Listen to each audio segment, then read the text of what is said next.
Good evening, students. Welcome back to our next session. So, this will be our last session of this chapter, Permutations and Combinations. Okay, Ridhishri is here. Good evening, Ridhishri. So, meanwhile, other students join. We'll just have a quick recap of what we have discussed in our previous session, as well as we'll just have an intro to the topics that we are going to cover in our today's session, so that in meanwhile time other students can also join the session, right?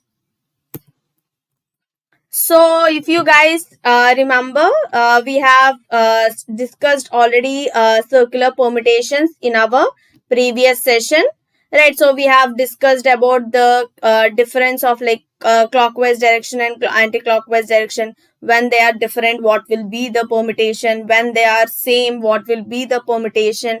So those things and all we have discussed, and we have dealt question related to a necklace kind of thing. So like a pearls arrangement and all. So we have done that thing. And after that, we have even covered this sum of numbers.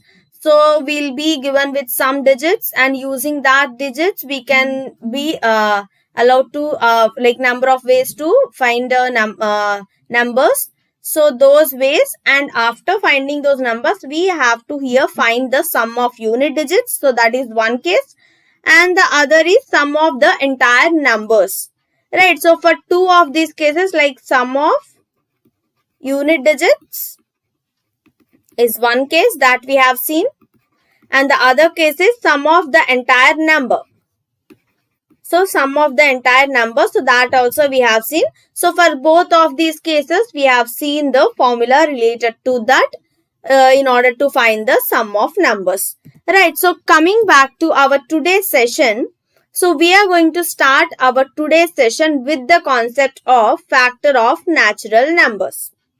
So as usual, like how we have for our sum of numbers, here also for the factor of natural numbers, we'll be having some formulae that we'll be looking into here, and then we'll just try to solve questions related to that.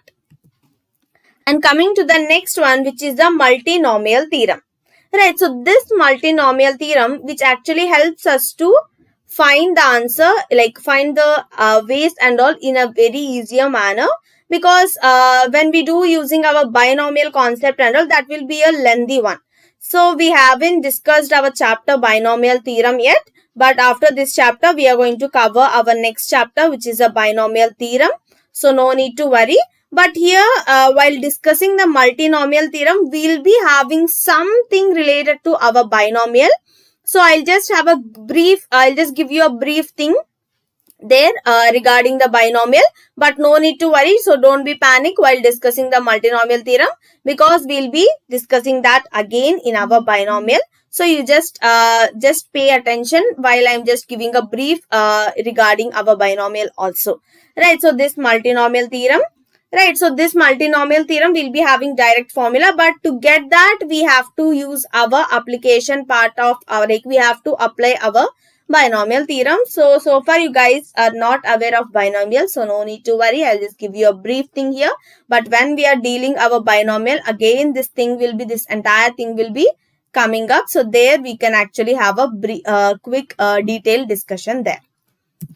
So the next one after the multinomial theorem, exponent of a prime number p in the n factorial, right? So what will be the power of a prime number in the n factorial? So the n can be any number, any natural number, right?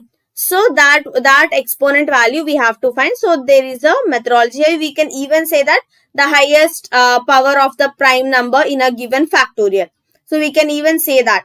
So what can be the highest power or highest exponent of the prime number in a given factorial, right? And the last concept and the last theorem in our today's session, as well as our entire chapter of permutations and combinations, is we are going to discuss this derangements theorem. So this derangements theorem is regarding envelope as well as the letter keeping things. So there is a direct formula. So we'll just apply that. So there might be like we can expect a question. So no need to worry. So there is a direct formula here. We just have to remember that. So this dearrangements theorem is mostly for our JE level. So you just have to look into that. So that's all for today's session topic. So these are the 4 topics that we are going to cover, because these are the only topics remained in our permutations and combinations. So I hope remaining students has also joined the session. So without any late, we can just begin our today's session with the concept of factor of natural numbers. So let's have a look, guys. So let n equal to, so n is our natural numbers, right? So this natural number can be expressed in terms of a prime factors, a prime numbers, right? So here P, Q, R, so these are nothing but some distinct prime numbers, and A, B, C are their corresponding exponents. Right, so where A, B, C are nothing but they are natural numbers. Right, so for suppose if we have taken 27 for suppose. So how can we express this n27 in terms of our prime factors? So 27, so 3, 9 times, 3 times. So only in terms of 3 we can expand. That is our n equal to 27 here. So this can be written as 3 power 3. Right, so likewise, any given natural number, we can express that into product of our prime numbers using the method of prime factorization. Right. So here the first point here is the total number of divisors of n, including 1 and n, are equal to. So here the number of divisors for this natural number n which we have taken, including 1 and n, is given by this a plus 1 into b plus 1 into c plus 1 and so on, which is nothing but we can say the factors, the number of factors. So the number of divisors here is nothing but they are talking about the number of factors of this given natural number n. Right. So let me take one more natural number here, easiest one. So let me take 6. So here my n is equal to 6. So let me rewrite this n equal to 6 in terms of prime factors. So it will be obviously equal to 2 into 3. Sorry guys. 2 into 3. So what is the power of 2 here? 1. And what is the power of 3 here? 1. Right. So now if we have to find the total number of divisors, including the n as well as 1, which is nothing but, in another words, the total number of factors of this natural number is given by, so what is the power of prime number 2 here? 1. So 1 plus 1 into here power of 3, 1. So 1 plus 1. So product of these two, that means 2 into 2 will be equal to 4. That means the total number of factors for this natural number 6 is nothing but equal to 4. So let's just find out the factors in our general method. So 6, so 1 into 6 and 2 into 3 equal to 6. That means here factors are 1, 2, 3 and 6. So how many number of factors we are having here? 4. So that's what we got here using this formula. That means whenever we have to find the total number of factors of natural number and a total number of divisors, we can just directly apply this in order to get the number of factors. So the second one here is the sum of these divisors, which is nothing but our sum of these factors. Right. So again, our natural number will be expressed in terms of product of prime factors, that is prime numbers. So here n is equal to p power a into q power b into r power c and so on, something like that. Right. So if we want to find the sum of these factors, so if we take the previous one, for example, n equal to 6, what are the factors? 1, 2, 3 and 6. So we have to find the sum. That means 6 plus 3 plus 2 plus 1. So 6 plus 3, 9, 10 plus 2, 12. Right. So here n natural number is small number. So that's why we could easily find it. But in another way, how can we do that? So we can be finding that. So this 6 can be written as 2 into 3. That means 2 power 1 into 3 power 1. So this 2 power 1 is nothing but 1. That can be written as 2 power 0 plus 2 power 1. Right. So this into 3 power 0 plus 3 power 1. So 2 power 0 is 1. 1 plus 2 here. And here also 1 plus 3. So 3 into 4, which is equal to 12. So that's what we got here, sum of the divisors. Yes or no? Right. So without finding the factors also, if we could get our number of factors, that means if we could express our given natural number in terms of the prime numbers, product of prime numbers, then we can easily find the number of divisors, total number of divisors, as well as the sum of the divisors. Right. So here, what is the formula for our sum of divisors here? So our natural number has been expressed in terms of p power a into q power b into r power c. Right. So the sum of divisors here, so whatever the a value will be, so it will be starting from power 0 to until a, and the sum of all those into from q to q power b into from r, so and so on, whatever it will be. So this is the, we'll be finding the sum of all these divisors. So moving to the next one. So the next one here, the number of ways in which n can be resolved as a product of two factors.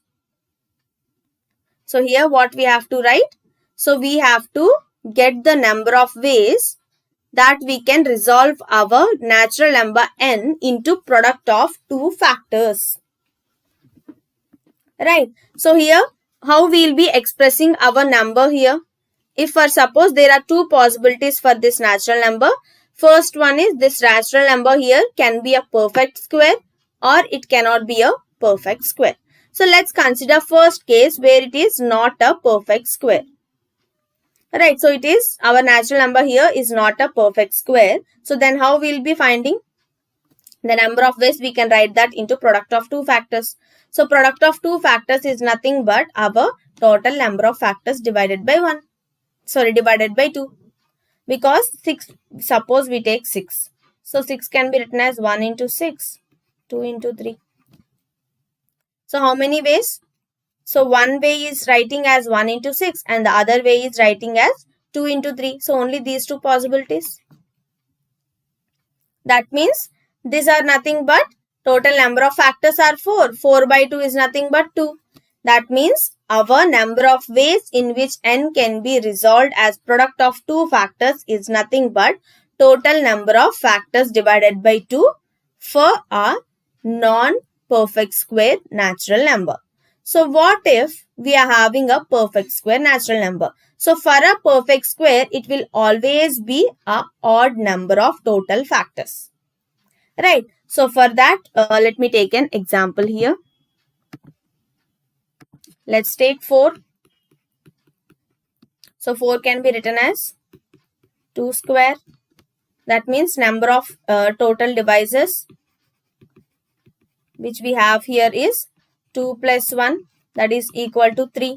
So total divisors or total factors which we are having is 3. But now we have to identify in how many ways we can resolve our natural number 4 into product of two factors. So how can we write? So 1 into 4, 2 into 2. 2 ways. Right. So when we have a perfect square, that will be our total number of divisors plus 1 divided by 2. That means 4 divided by 2, which is equal to 2. So here 1 into 4 is one way and 2 into 2 is the other way. Right. So this is the difference when we have a natural number which is not a perfect square and a natural number which is a perfect square. So for not a perfect square, directly the total number of divisors divided by 2, and for a perfect square, total number of divisors plus 1 divided by 2. Right. So this is the difference we can find while finding the number of ways in which the natural number n can be resolved as product of two factors. Right. So as we have seen all three cases related to our factor of natural number. So let's solve a question here. So here comes the first question, guys. So find the number of factors of the number 38,808 including 1 and the number itself, as well as find also the sum of these divisors. So first thing we have to do is find the number of factors of this number. So try and do this, guys.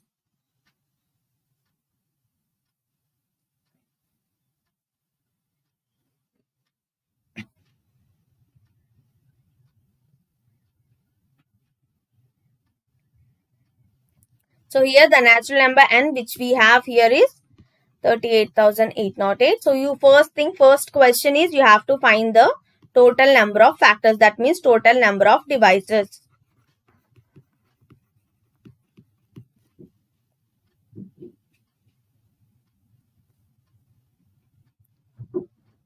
So how can we find this? First we have to factorize. So we have to prime factorize this given number and write and express in terms of our prime numbers, product of prime numbers here.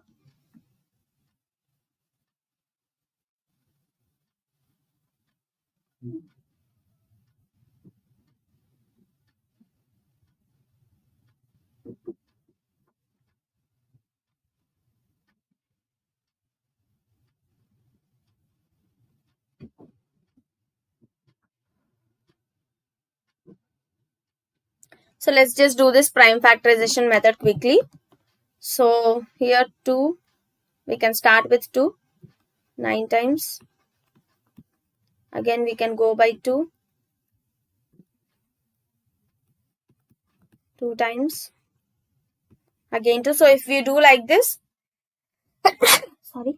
So try and express this, guys, using this prime factorization method. So 38,808 will be equal to. So it's a elementary method, prime factorization. I guess you guys can do it.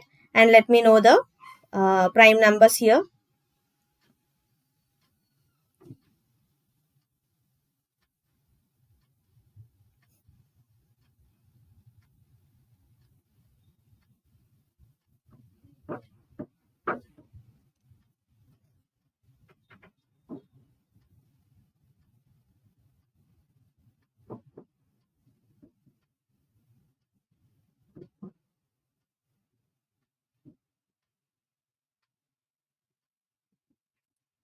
So here 2 4 times.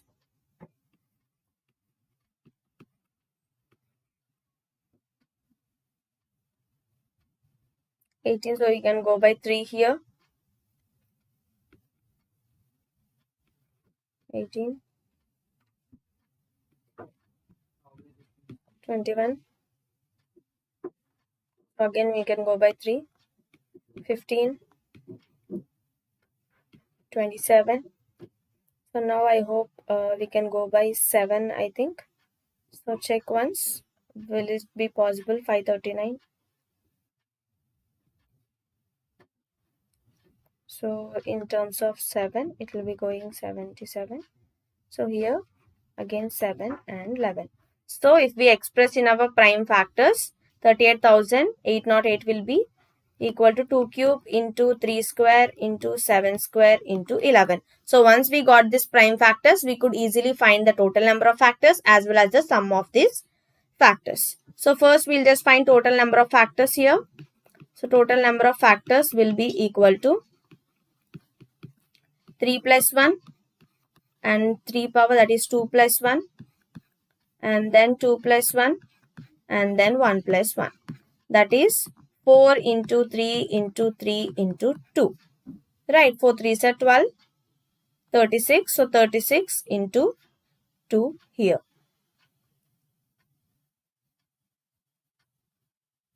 Sorry. 12 into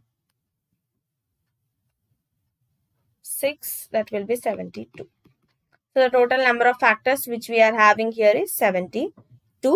So here they are asking about excluding 1 and the number itself. So in this 72 we are having including 1 as well as the number. So we have to eliminate these two because they are talking about excluding. So 72 minus 2 will be 70. So excluding 1 and the number itself, the total number of factors which we are having for the number 38,808 is 70. So let's go to the second one, that is total number, that is sum of the divisors. So 38,808 is expressed as 2 cube into 3 square into 7 square into 11. So sum of the divisors will be equal to, it starts from 2 power 0, so 2 power 1, 2 square and 2 cube until 2 cube into, it again for 3 power 0 plus 3 power 1 plus 3 square. Again same thing for 7 power 0, 7 power 1 and 7 square. 11 power 0 into 11 power 1. So if we do the sum here, that will be the sum of our number. So here it will be 8 plus 4 plus 2 plus 1, which is 15. And here 9 plus 3, 12 plus 1, 13. 49 plus 8, that is 57. And here 1 plus 7, that is 12. So here 15 into 13 into 57 into 12. Right, again here excluding the number itself as well as 1. So it will be the product entirely minus 1 and then minus 38,808. So that will be giving us the final answer. So let's just calculate. So 15 into 13 into 57 into 12. That means 380. So this must be eliminated from the number itself, that is 38,808 as well as the 1. So it will be equal to minus 1 minus 38,808 equal to 94,571. So sum of all these divisors excepting the number itself as well as the 1 is given by 94,571. So this is how we can easily apply the formula and get the answer here. So I'm just giving this question to be homework so you can work it on. So one sum we have already done it here, which is related to that. So this question is for you guys to practice. So take this as a homework and work it on. So let's move on to the next one. So the next one we are having is, the next topic that we are going to talk about here is multinomial theorem. So if there are L objects of one kind, M objects of second kind, N objects of third kind, and so on. So all these L objects are of one kind and all these M objects are of one kind and all these N objects are one kind, and likewise we are having so many. Right. So then the number of ways of choosing are out of this. That means we are choosing R from total number of objects. So total number of objects here will be equal to L plus, M plus, N plus, and so on. So these are all our total number of objects. So amongst these we are taking out, we are choosing R objects. So here they are talking about the number of ways of choosing R out of this. So how we will be choosing here? So like we have seen, there is a possibility from L. We can take 0 of L kind. That means L power x power 0, for example, 0 of L kind, and 1 of L kind, 2 of L kind. So likewise until x power L. Similarly, from M kind we cannot pick any of it. So that means x power 0 and x power 1, x square until x power M. So likewise whatever kinds and the number of we are having, so likewise we will be forming an expansion here. Right. So these all cases will be happening simultaneously or not. So then it will become multiplication, fundamental law of multiplication. Then we have to multiply all this expansion. So now in order to find the total number of ways of choosing R objects out of these total objects L plus, M plus, N and so on is nothing but simply the coefficient of x power R in the expansion of 1 plus x square until x power L and 1 plus x square plus and so on until x power M, and then again 1 plus x square until and so on x power N. So likewise, how many kinds we are having? So those number of times we'll be having our expansion here. Right guys? So the meaning of this expansion is nothing but selection of 0 object of kind L, selection of 1 object of kind L, selection of 2 objects of kind L, selection of 3 objects of kind L. So likewise, in the similar way, so this expansion is about selection of 1 object of kind M, selection of 2 objects, selection of 0 object of kind 1, selection of 1 object of kind M, selection of 2 objects of kind M. So likewise, we'll be writing. So the reason why we have multiplied all these expansions here is all these will be taking place simultaneously. So that's the reason why we have applied our multiplication law here. That is our fundamental law of multiplication. Right. So as I mentioned, you have to find this power of x power r. So coefficient of x power r. So that will be giving us the total number of ways of choosing r objects. So finding this coefficient of x power r and all in an expansion you will be learning when we are dealing with the binomial theorem. So now for the we'll just have a look over this. So if one object of each kind is to be included, so then the number of ways of choosing r objects. So this case here, so in this again we are having two cases. Right. So here we have taken that total number of ways of choosing r objects out of the total number of objects.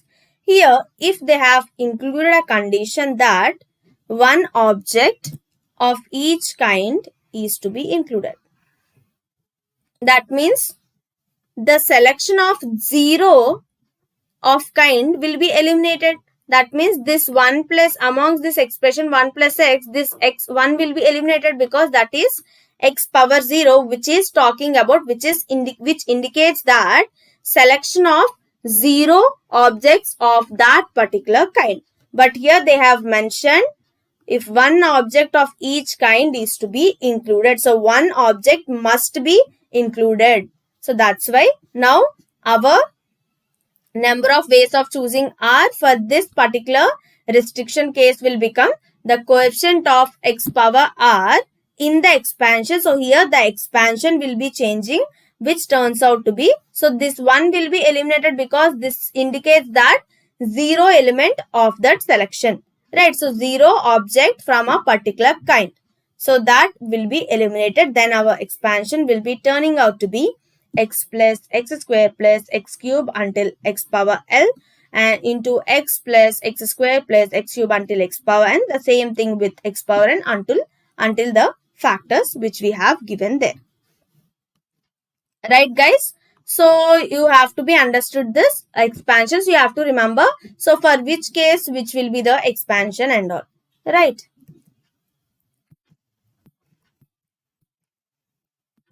So now, so let's consider the equation here. That is x1 plus x2 plus x3 and so on xk equal to m.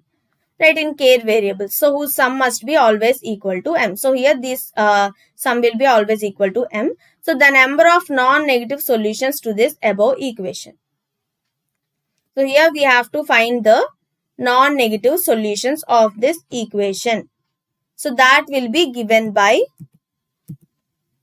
this. Right. So number of ways in which n identical objects must be distributed among p persons. So here initially that is x1 plus the equation which we have is x2, x3 and so on k is equal to m. Yes or no? Right. So let us consider p here for suppose. So if this is one person, this is another person, this is another person. Right. So here I am having m equal to my total chocolates for suppose. Let us take an example. So here I am having m number of total chocolates and I am going to distribute these chocolates to p persons. So all these chocolates are identical. So for suppose I am having all dairy milk chocolates. So m number of dairy milk chocolates I am having with me and I am going to distribute these dairy milk chocolates to p persons here. So x1 is one person, x2 is one person, x3 is one person and so on until p persons here I am having. You're understanding the concept behind the equation, right? So initially we just seen the question is finding the non-negative solutions of this equation. So this equation is nothing but, in another words, we can understand this equation as the number of ways of distributing this. So let me take here n. I'm having n chocolates. Number of ways of distributing this n chocolates amongst p persons. Yes or no? So that is given by this formula, which is n plus p minus 1 cn. So we have the formula for this. So we are trying to relate this to our equation in order to get the non-negative solution, because here all are these persons. We cannot give them a negative chocolates, right? We cannot distribute a negative chocolates. So whether it is a distribution of chocolates, it will be obviously a positive value, right? So that's why for this equation, the solution is given by the number of ways of finding this non-negative solution is given by, according to this format.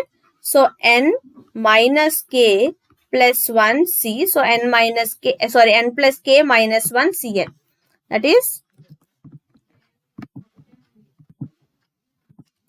so n plus k minus 1 c m. So this will be the number of non-negative solutions. So m plus k minus 1 cm.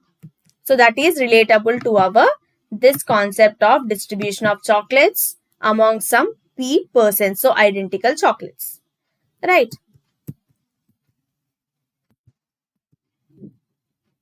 So here we are having one more thing, the number of, so that's the expansion here, the same thing here, how we got the expansion of it, that I am going to show here.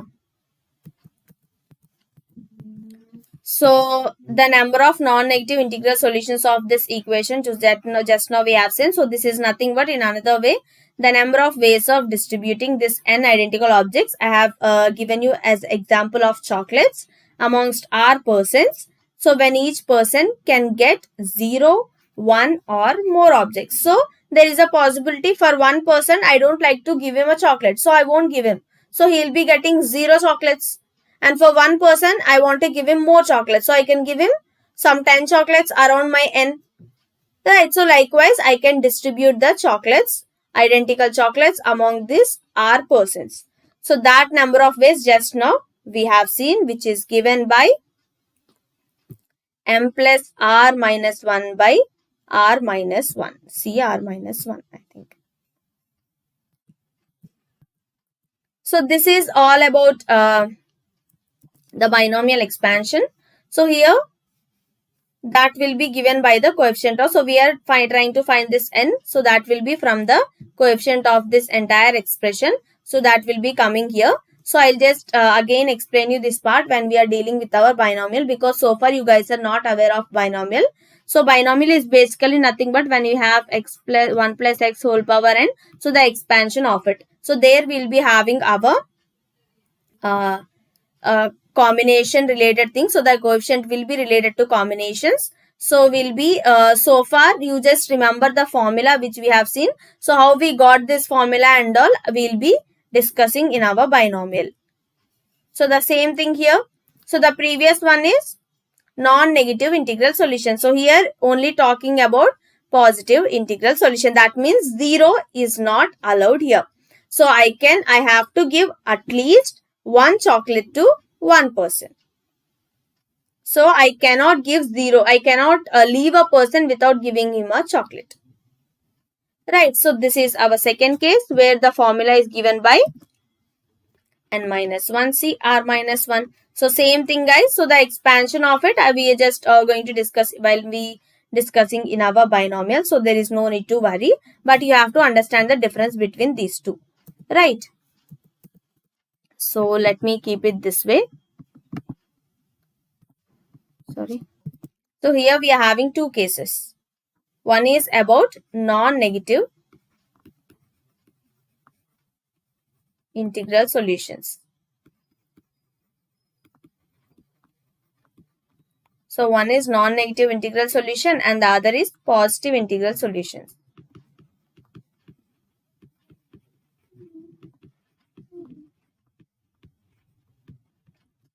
right? So non-negative in the sense I shouldn't get any negative, which means let me write this way: x1 plus x2 plus and so on xr. So n is equal to my total number of chocolates here. Right, so I'm having some n number of chocolates here, and x1, x2 are nothing but the persons which I am trying to give the chocolates. Right, so let me explain you clearly what this first case states and the second case states. So non-negative integral solution, which means I will be distributing my chocolates to this person, but I won't be asking them to give me a chocolate. It's my wish that I'll be giving. For one person, I can give 2 chocolates. For one person, I can give 10 chocolates. And for some other person, I don't give any chocolate. Right. So, in my first case, I can give 0 chocolates, 1 chocolates. So, likewise, any of the more than 1, 2, I can give until n. That's up to me. But in my first case, I cannot ask that person to give me a chocolate, which will become a negative. Right, so that is not possible here. So here non-negative integral solution means I can give the persons 0, 1, 2 and so on the number of chocolates here. Then what does this second case mean? Positive integral solution. That means here I should give at least 1 chocolate to one person. That means my distribution of chocolate begins from 1, 2 and so on. So here my distribution of chocolate begins from 0 and so on. So that is the basic and major difference between these two cases when we have non-negative integral solutions as well as positive integral solutions here. Right. So for this, we are having the formula that is n plus r minus 1 c r minus 1. And here it is n minus 1 c r minus 1.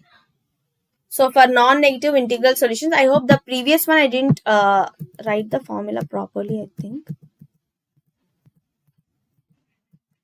Yes, here you just have to change it. So it's n, right? So you can leave it as it is. So you can just have a change over the formula there. Here the later one is perfect. So there is an error in the, there's some mistake while typing. So yeah. Okay. So here for this case, the formula is n plus r minus 1 c r minus 1 and here n minus 1 c r minus 1. So the first and foremost thing is you have to understand the difference between these two cases. So let's get back to the question and solve one question related to this. So find the number of solutions of the equation. So here the equation is given, which is equal to x plus y plus z is equal to 6. The equation is given. You have to find the number of solutions of this equation. So give it a try, guys.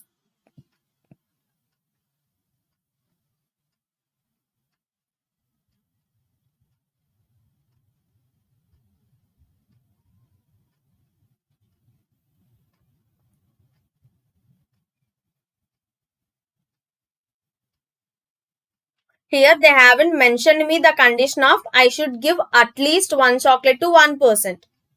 So which case we have to follow here? This will be our first case here. So quickly try it and let me know the answer.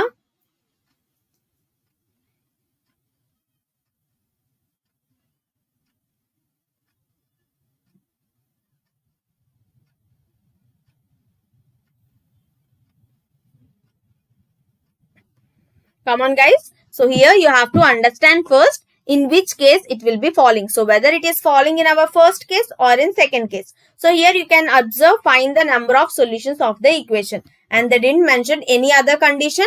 So there is no restriction here. So it will be our first case. So we have to follow our first case in order to find the number of solutions of this equation x plus y plus z is equal to 6.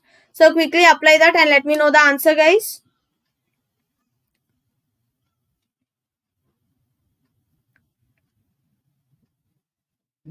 So here you just have to identify what is our n value and what is the r value and just simply apply the formula. That's it.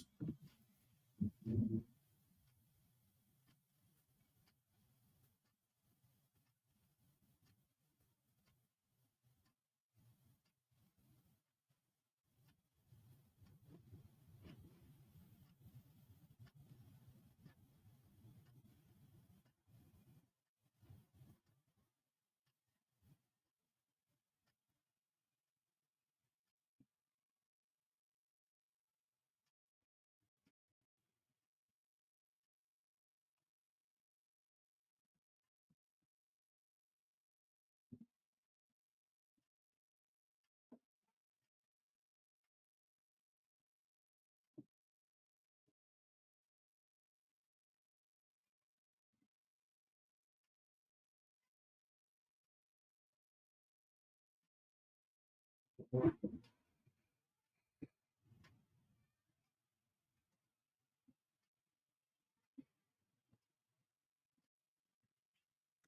let's see.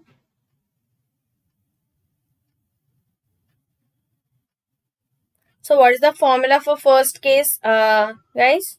So the expansion or the equation will be x1 plus x2 plus and so on until xr will be equal to 1. Then the formula will be n plus r minus 1 c r minus 1. So identify what is the n value and what is the r value and just apply the formula here and let me know the answer.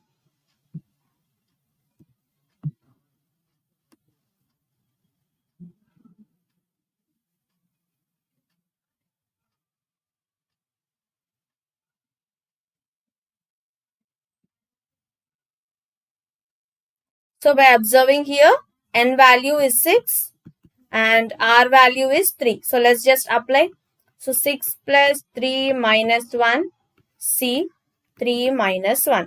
So here it will be 9 minus 1 c 3 minus 1 2, that is 8 c 2.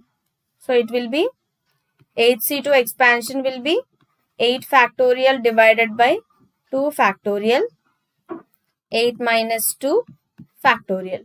So here this will be equal to 8 factorial by 2 factorial into 6 factorial. So let's expand this. So 8 factorial can be written as 8 into 7 into 6 factorial. And here 2 into 6 factorial. So this will get cancelled. Here 4 times. So 7 into 4, 7 4s are 28. So the total number of solutions of this equation is nothing but equal to 28.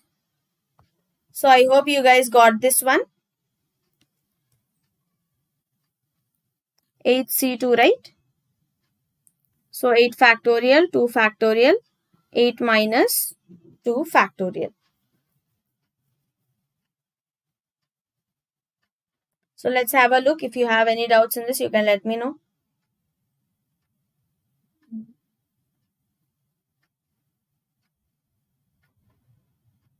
Okay. So let's just move on to the next one. So here comes one more question. So take this question as homework. Because one typical model we have already solved it. So you can take this as homework. So this question is for practice. So you can work it on. So let's move on to the next one here. So the next question we are having here is exponent of prime number p in the n factorial. So in other words, we can say the highest power of the prime number p, right, in the n factorial, right. So if we let's read out this.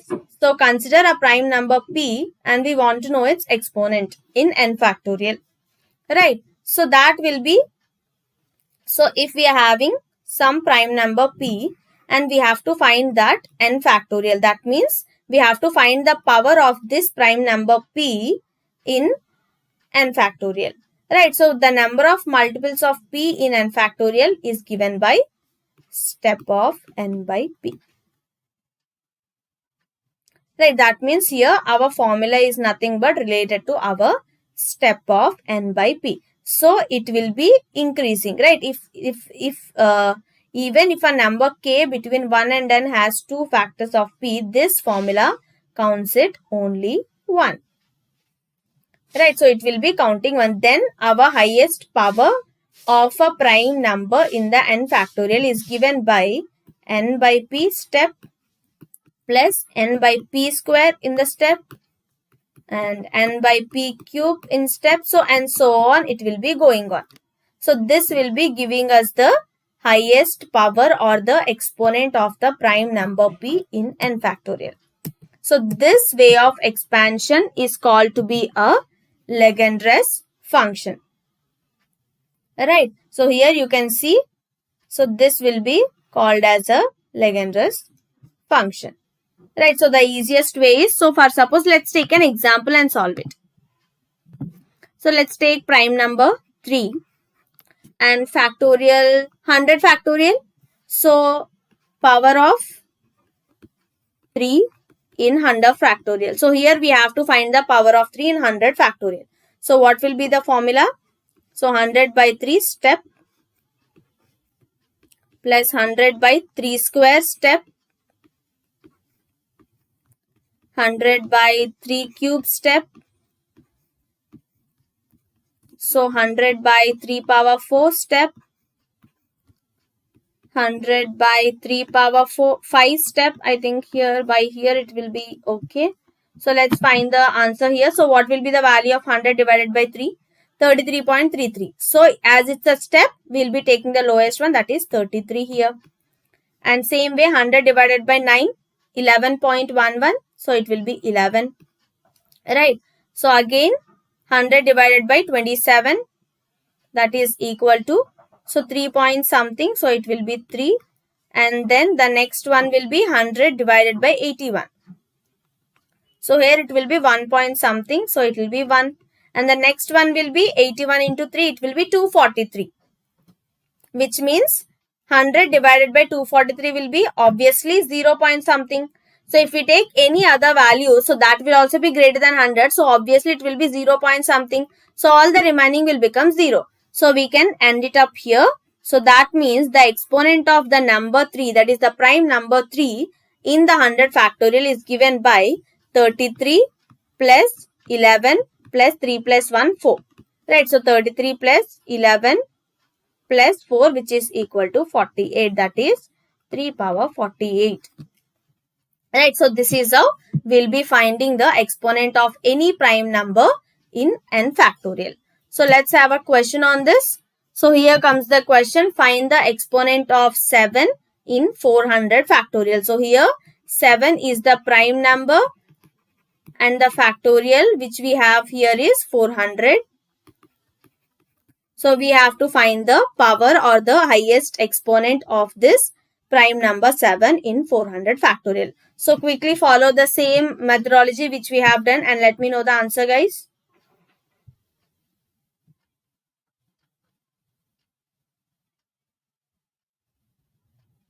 So this will be a very easy. I hope you can give you guys can give me answer quickly.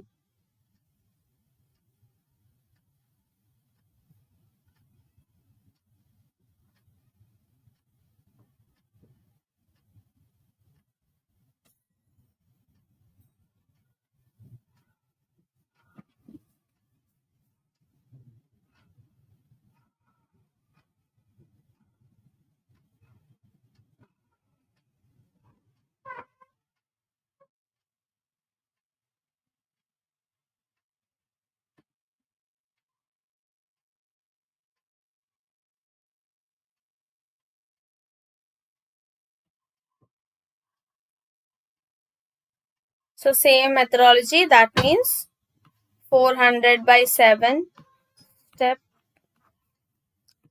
400 by 7 square step. Right, so similarly the next one 400 by 7 cube step, 400 by 7 power 4 step. I hope we can stop by here.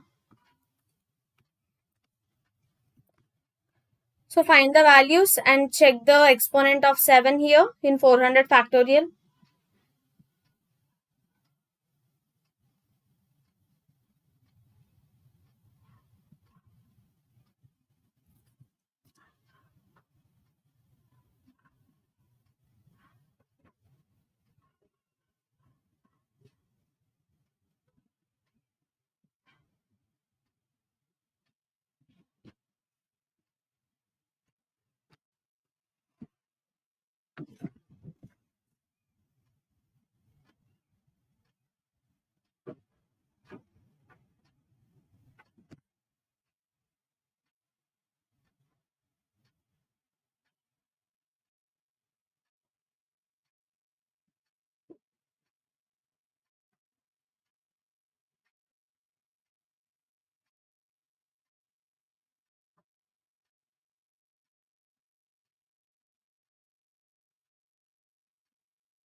So let's find out the values here. So 400 divided by 7. So it will be nearly 57. So as it's a step, we can take 57. So 400 divided by 7 square, which is 14, 400 divided by 49. So it will be nearly 8 point something. So 8, and then 400 divided by 7 cube, it will be 1 point something. So it will be 1, and 400 divided by 7 power 4. 7 power 4 is greater than 400. So it will be 0 point something. So it will be 0. So from here onwards, the remaining also will be 0. So now here 57 plus 9, that is 66. So the exponent of 7 in 400 factorial is nothing but equal to 66. So it's as simple as that. So now we are having our last theorem here, which is the derangements theorem. So as I mentioned, this derangements theorem is something to deal with the letters and the envelopes. So let's read out the theorem first and see what it states. So suppose there are n letters and n corresponding envelopes. So here we are having n letters as well as the corresponding n envelopes. So the number of ways in which letters can be placed in the envelope. So here we are trying to find the number of ways in which the letter can be placed in the envelope so that no letter is placed in correct envelope. So we are placing the letters in the envelope, but that is not the correct envelope. And one more condition is one letter should be placed in one envelope alone. Right.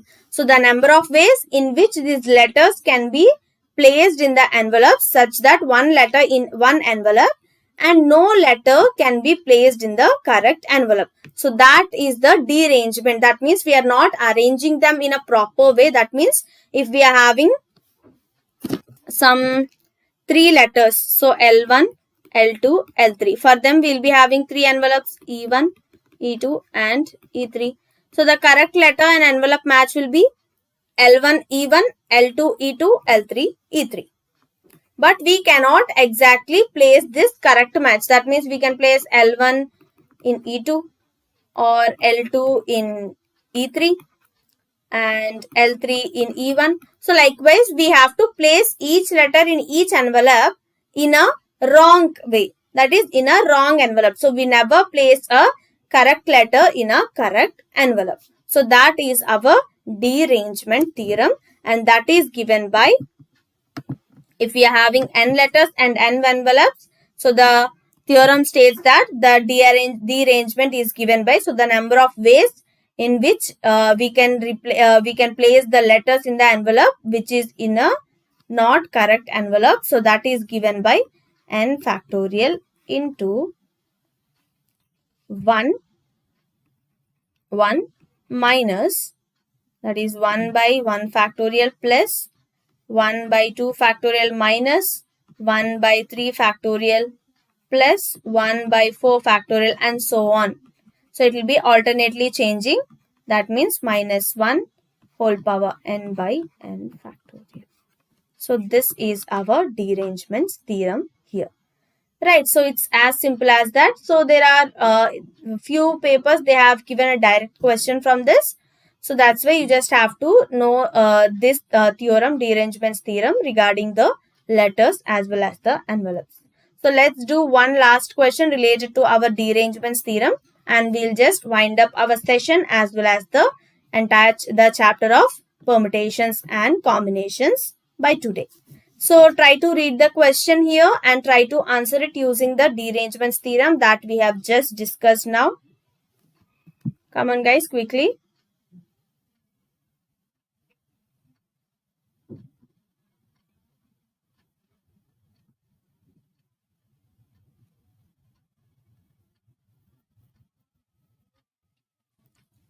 So you have to be aware of the formula, that is our theorem. So just now which we have seen, that is n factorial into 1 minus 1 by 1 factorial plus 1 by 2 factorial and so on minus 1 power n by n factorial. So this will be our derangement theorem. So take your time, read the question and try to answer it guys. So if you know the answer, if you have finished answering it, you can let me know the answer in the comment section.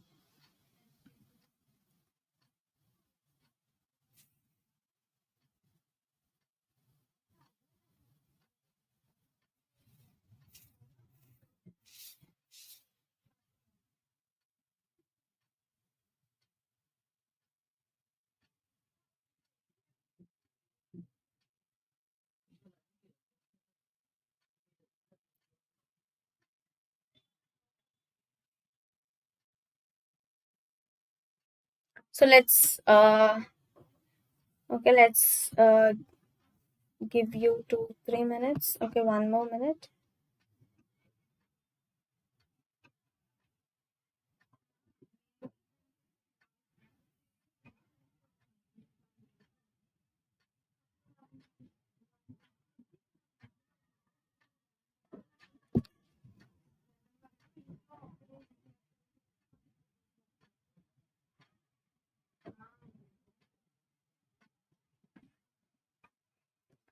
So let's read the question. So a person writes letters to 6 friends and addresses the corresponding envelopes. So in how many ways can the letters be placed in the envelope so that all the letters are in the wrong envelope? So this is what our derangements theorem states. So we'll be having letters and the corresponding envelopes, but we have to find the number of ways so that all the letters are placed in the wrong envelope. So here our n is nothing but the number of letters or the number of envelopes. So here n value will be equal to 6 in this particular question. So let's just apply our derangements theorem here because it's straightforward. So which will be equal to n will be 6. So 6 factorial 1 minus 1 by 1 factorial plus 1 by 2 factorial minus 1 by 3 factorial plus 1 by 4 factorial minus 1 by 5 factorial plus 1 by 6 factorial. So this will be our direct derangement theorem, and 6 factorial value will be equal to 720 direct.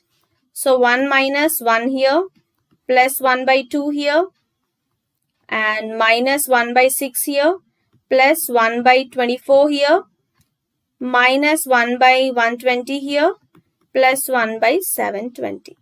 So this plus 1 and minus 1 will get cancelled, and here we are remained with 720 into 1 by 2 minus 1 by 6 plus 1 by 24 minus 1 by 120 plus 1 by 720. Right. So if we take the LCM 720, so 720 and 720 will be, okay, let me erase this. So we are having 720 into 1 by 2 minus 1 by 6 plus 1 by 24 minus 1 by 120 plus 1 by 720. So what will be the LCM? It's obvious that 720 will be the LCM here. And here 2 times, so it will be, 2 into 360 times, so it will be 360. And 6 into 120 times, so 1 minus 120. So 24 into 30, so 1 into 30 here. So 120 into 6, so minus 6 and plus 1 here. So this 720 and this 720 will be getting cancelled. And here we are remained with 360 plus 30, that is 391 plus 1. So 391 minus 126 will be equal to 265. So here the total number of ways so that all the letters are placed in the wrong envelopes is given by equal to 265 ways. There are 265 ways we can place the letters in the envelopes so that the letters are placed in the wrong envelopes. Right. So this is our last concept of permutations and combinations, which is derangements theorem. So that's all for today, guys. We have almost finished our chapter of permutations and combinations. So go through the session slowly one by one. So if you have any doubts, you can let me know in the comment section. And in our next session, we might start the chapter binomial theorem. So in our next session, we'll just deal with the binomial theorem. So where we again come across this multinomial theorem and all. So then we can discuss that again in detail in our binomial theorem chapter. So that's all for today, guys. So we can just start our next session in our next chapter in our next session.